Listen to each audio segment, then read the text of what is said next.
E69 news కి స్వాగతం. ముందుగా ముఖ్యాంశాలు. నాకు మరో దారి లేదు. డీకే ఆసక్తికరమైన వ్యాఖ్యలు. రేవంత్ రెడ్డి తెలంగాణకు మరణ శాసనం రాశారు. హరీష్ రావు ఫైర్.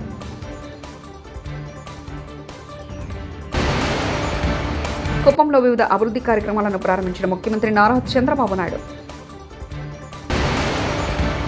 శ్రీశైలం జలాశయానికి కొనసాగుతున్న వరద ప్రవాహం. కర్ణాటకలో నాయకత్వ మార్పుపై జరుగుతున్న ఊహాగానంలో ముఖ్యమంత్రి సిద్ధరామయ్య తెరదించారు.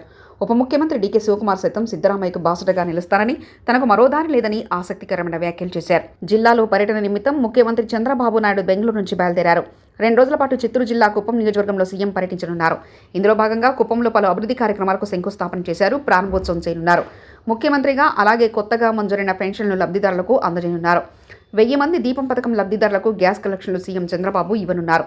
ఆపై శాంతిపురం మండలం తుమ్షిలోని ఏపీ మోడల్ స్కూల్ వద్ద బహిరంగ సభకు హాజరవుతారు. బహిరంగ సభలో ప్రజలను ఉద్దేశించి ముఖ్యమంత్రి మాట్లాడతారు. దుమ్ము రాకపోతే ఇంకా బాగుంటుంది. మన నియోజకవర్గం దుమ్ము కూడా తక్కువే వస్తుంది.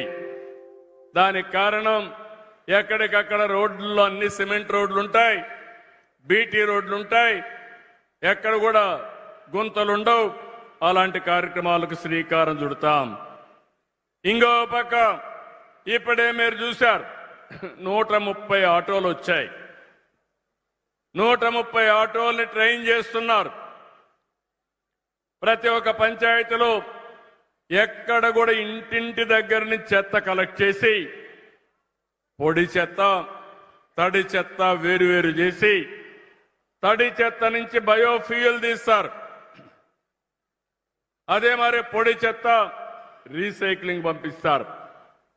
మీరు ప్లాస్టిక్ వాడతారు, పేపర్ వాడతారు, గ్లాస్ వాడతారు. అవన్నీ లేకుంటే ఓసారి వేస్ట్ ఇది ఉంటుంది, స్టీల్ కానీ ఐరన్ కానీ ఇలాంటివన్నీ వస్తూ ఉంటాయి. అవన్నీ కూడా రీసైక్లింగ్ పంపిస్తాం. అదే సర్క్యులర్ ఎకానమీ. ఏది తడి చెత్త నుంచి బయోఫ్యూయల్ తీస్తారు, కరెంటు ఉత్పత్తి చేస్తారు, లేకపోతే కాంపోస్ట్ ఎరువులు కూడా తయారు చేసుకుంటాం. దీనిపైన మీ అందరికి నేను హామీ ఇచ్చేది, 1 నెల లోపల మీ ఇంటికి నేరుగా వచ్చి చెత్త కలెక్ట్ చేసి ఆ చెత్త తీసుకొచ్చి బయోఫ్యూయల్ తీసుకొచ్చేసి దాన్ని మళ్ళీ ఫ్యాక్టరీలు పంపిస్తారు. దీనివల్ల కాడాకు కూడా ఆదాయం వస్తుంది. ఇప్పుడే చెప్పాడు మా కాడా స్పెషల్ ఆఫీసర్. నగరంలోని బంజారాహిల్స్ లో ఏఐజీ ఆసుపత్రిని ముఖ్యమంత్రి రేవంత్ రెడ్డి ఈరోజు ప్రారంభించారు.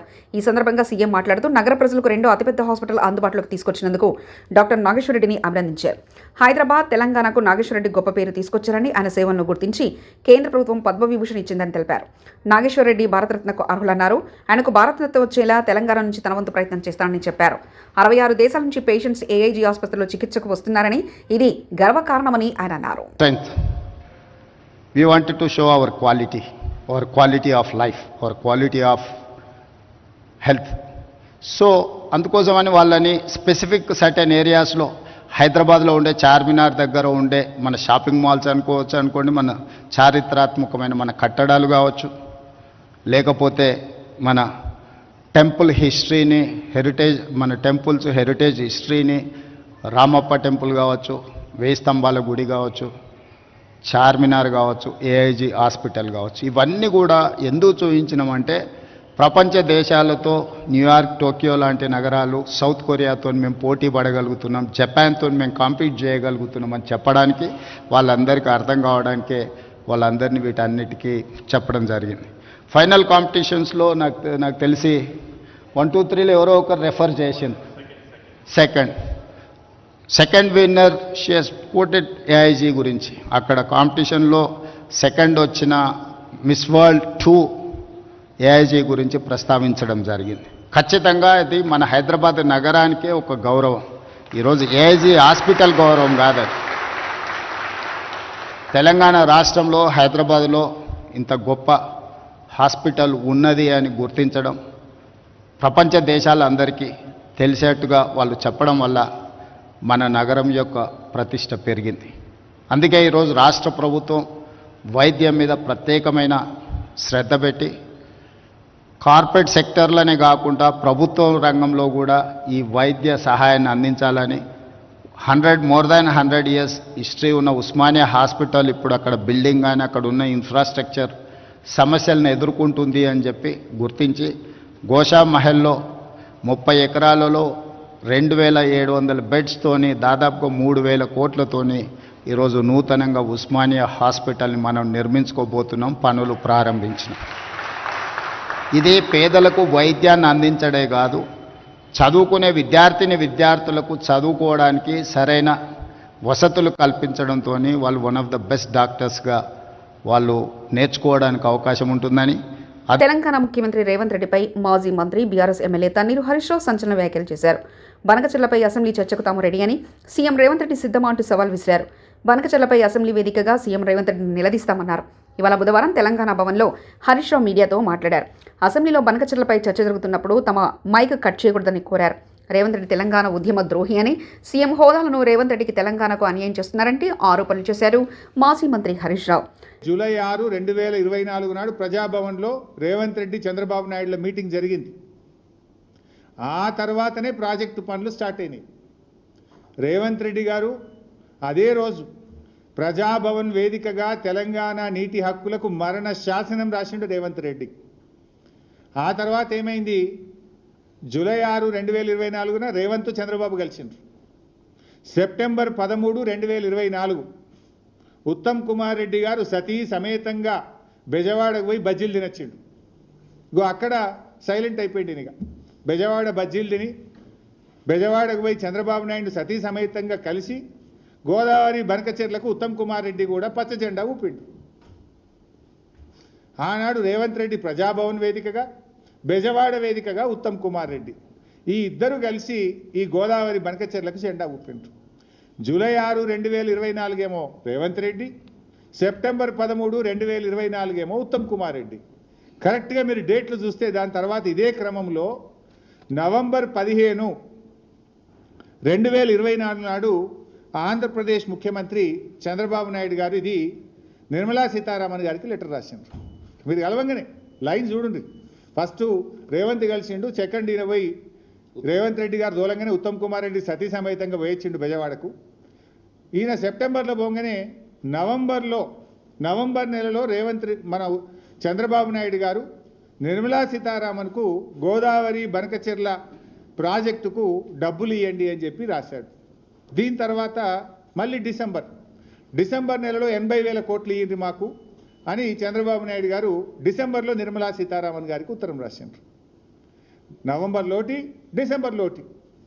అయితే ఇంత కుట్ర జరిగినా కూడా రేవంత్ రెడ్డి మౌనంగా ఉన్నాడు. సో నిన్నటి పవర్ పాయింట్ ప్రజెంటేషను అది హైదరాబాద్లో ఇచ్చినట్లేదు, అమరావతిలో ఇచ్చినట్టుంది. ఆ పీపీటీ చూసిన వాళ్ళకి ఏమనిపిస్తుంది అంటే ఇది తెలంగాణ ప్రభుత్వం తయారు చేసిందా లేక చంద్రబాబు నాయుడు గారు తయారు చేసి అమరావతికి వెళ్ళి ఈయనకు పంపిండా అనేటువంటి అనుమానం మాత్రం ఎవరికైనా కలుగుతుంది. ఇలా బనకచెర్లను ఆపాలనే చిత్తశుద్ధి మీకుంటే మీరు చూపాల్సింది ఏంటిది? ఆంధ్రప్రదేశ్ ప్రభుత్వం, చంద్రబాబు నాయుడు గారు కేంద్రానికి రాసిన లేఖలు, జలవనరుల శాఖకు రాసిన లేఖలు, బనకచెర్లను ఆయన ఏ రకంగా ముందుకు తీసుకుపోతున్నాడో చూపించాలి. అది చూపించిందా మీరు? దాని గురించి ఎక్కడా ప్రస్తావన లేదు. చంద్రబాబు గారు బనకచెర్ల మీద కేంద్రానికి రాసిన లేఖలు కానీ, ఆయన మాట్లాడిన మాటలు కానీ నీ పవర్ పాయింట్ ప్రజెంటేషన్లో ఎక్కడ నువ్వు చూపలేదు, దానికి స్థానం దొరకలేదు. ఇప్పుడు కాళేశ్వరం ప్రాజెక్టును అడ్డుకున్నాడు చంద్రబాబు నాయుడు, పాలమూరు ఎత్తిపోతల పథకాన్ని, దిండి ఎత్తిపోతల పథకాన్ని, తుమ్మిళ్ళ లిఫ్టును, భక్తరామదాస్ లిఫ్టును, ఎన్నో తెలంగాణ ప్రాజెక్టులను నేను అడ్డుకున్నాడు. దానికి ఎందుకు నీ పీపీటీలో చూపించలేదు? ఆంధ్రప్రదేశ్ ప్రభుత్వము మన తెలంగాణ ప్రయోజనాల్ని ఎలా దెబ్బగొట్టిందో ఒక్క ముక్కనన్నా చూపించినావా నేను? అంటే బనకచెర్ల గట్టే బాబేమో రేవంత్ రెడ్డికి బంగారమో లెక్క కనబడుతుండ్రు. బనకచెర్లను ఆపాలని పోరాటం చేస్తున్న బీఆర్ఎస్ పార్టీ ఏమో ఈయనకు సచినపాము లెక్క కనబడుతుంది. మరి సచినపామే అయితే ఎందుకు కళలు కూడా బీఆర్ఎస్ పార్టీని కలవరిస్తున్నావు? అసలు నువ్వు ఉపన్యాసం ఇస్తే కేసీఆర్ పేరెత్తకుండా, బీఆర్ఎస్ గురించి మాట్లాడకుండా ఎన్నడన్నా ఒక ఉపన్యాసం మాట్లాడతావా నువ్వు? అసలు శ్రీశైలం జలాశయానికి వరద ప్రవాహం కొనసాగుతుంది. జూరాల నుంచి శ్రీశైలానికి 63,156 క్యూసెక్ల వరద నీరు వచ్చి చేరుతుంది. జలాశయం పూర్తిస్థాయి నీటిమట్టం 885 అడుగులు కాగా ప్రస్తుత నీటిమట్టం 875.2 అడుగులుగా ఉంది. జలాశయం పూర్తిస్థాయి నీటి నిల్వ సామర్థ్యం 215.8 టీఎంసీలు కాగా ప్రస్తుతం నీటి నిల్వ 164.7 టీఎంసీలుగా నమోదైంది. శ్రీశైలం కుడి ఎడమ జల విద్యుత్ కేంద్రాల్లో విద్యుత్ ఉత్పత్తి చేస్తున్నారు. విద్యుత్ ఉత్పత్తి చేసి 35,315 క్యూసెక్ల సాగర్ విడుదల చేశారు.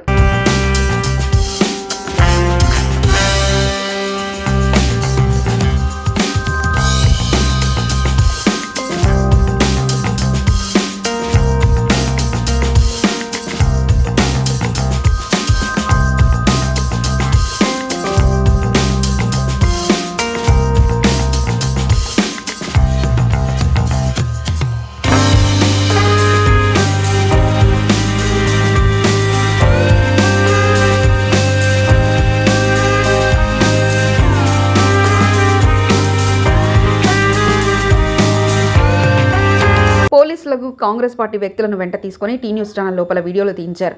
ఇంత దుర్మార్గమైన పోలీసు వ్యవస్థను మేము ఎప్పుడూ చూడలేదు. మాపై బురద చెల్లాలనుకుంటే వాళ్ళకు పోలీసులు సపోర్ట్ చేస్తున్నారు. టీ న్యూస్ ఉద్యోగులను టార్గెట్ చేస్తున్నారు. ఇతను మా మనిషే కాబట్టి రికార్డు చేస్తున్నాడు అన్నారు.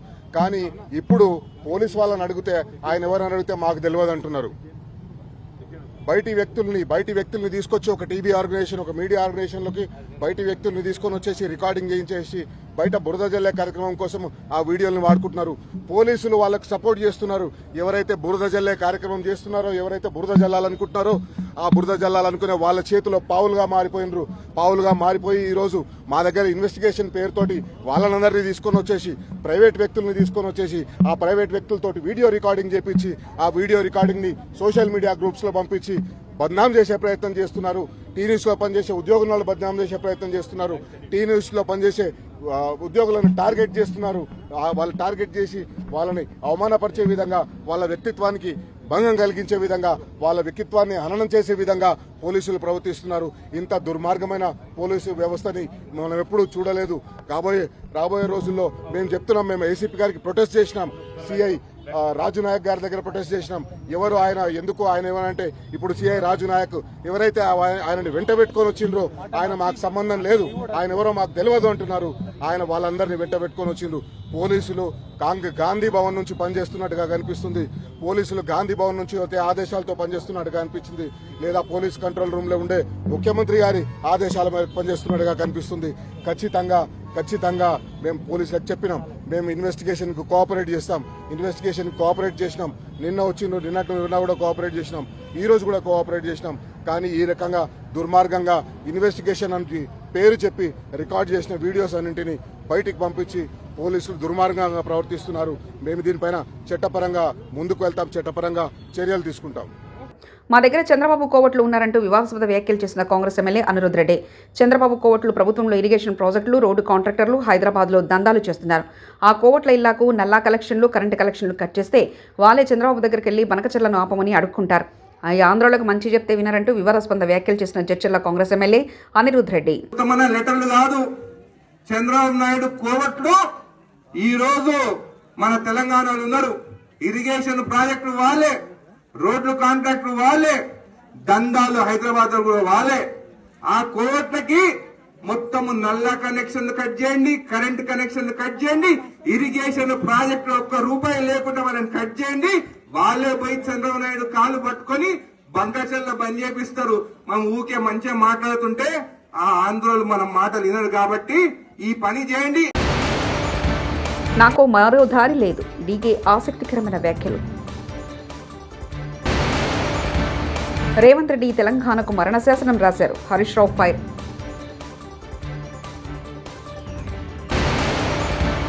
కుప్పంలో వివిధ అభివృద్ధి కార్యక్రమాలను ప్రారంభించిన ముఖ్యమంత్రి నారా చంద్రబాబు నాయుడు. శ్రీశైలం జలాశయానికి కొనసాగుతున్న వరద ప్రవాహం.